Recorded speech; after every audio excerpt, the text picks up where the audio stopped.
Good morning, everybody. I take the pleasure in welcoming all of you all for the Investor Education Initiative, a presentation by DSP BlackRock Mutual Fund. I am Bhanureka and I am proud to be associated with DSP BlackRock Mutual Fund, and I take this opportunity to thank DSP. Let's move on to the presentation. Now, what makes anybody happy? And I expect this session to be an interactive session so that it makes the session more lively, and we can share our thoughts and views in a much better way when it is interactive. So now I expect everyone to come out with your views and ideas so that it will be a lively session. And now we'll start with what makes you happy. I would like each and everyone, or rather a few of them, to just come out with certain things. Yes? Yes? Yes. So fine. We have so many responses and it is really heartening to see so much of response right in the initial stage. Now, we'll just see everything. Now, few persons said you want to start your own business.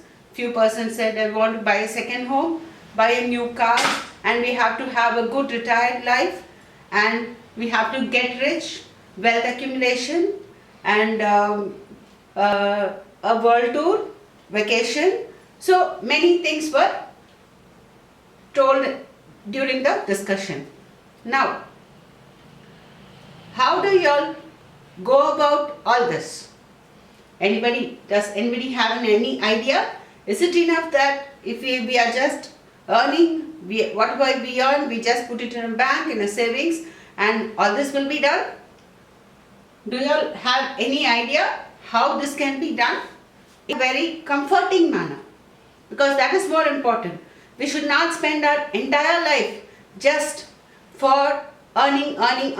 And what is the use of earning without really cherishing it? We have to cherish it. So in the pursuit of happiness, when we get all this, when we achieve all this, when we achieve what we want in our life, only then we can definitely cherish what we have earned. So please come out with certain ideas, like how you go about achieving this happiness of yours, or rather ours. Yes? Yes?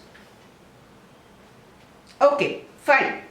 Thanks a lot for your responses. Now, as Madam pointed out rightly, it has to be only through investing.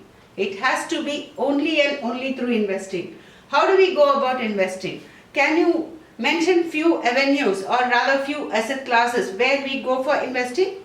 Where we invest our funds? Okay? So you are talking about savings account, but okay, right, we'll come to it later. Savings, fixed deposits, yes, mutual funds, right? Next, bonds, debentures, very good. So it is really heartening to see that everybody of you all are aware of what are the various asset classes available in the market.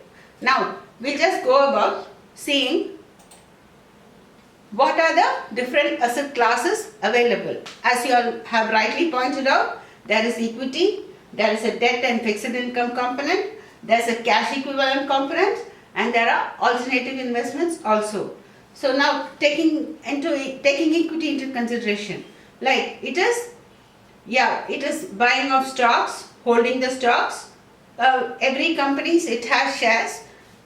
Is it that anyone wants me to elaborate on equity, or I think I'll know the basic? Fine. So I'll just give a mention about this and we'll move on further.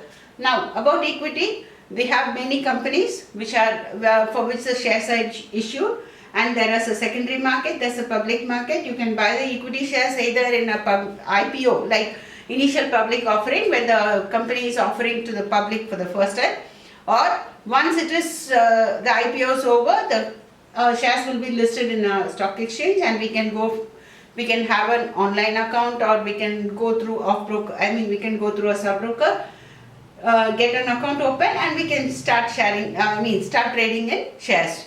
Of course, nowadays dematerialization, or rather demat account is very essential. So you have a demat account and all your shares will be pooled in the demat account.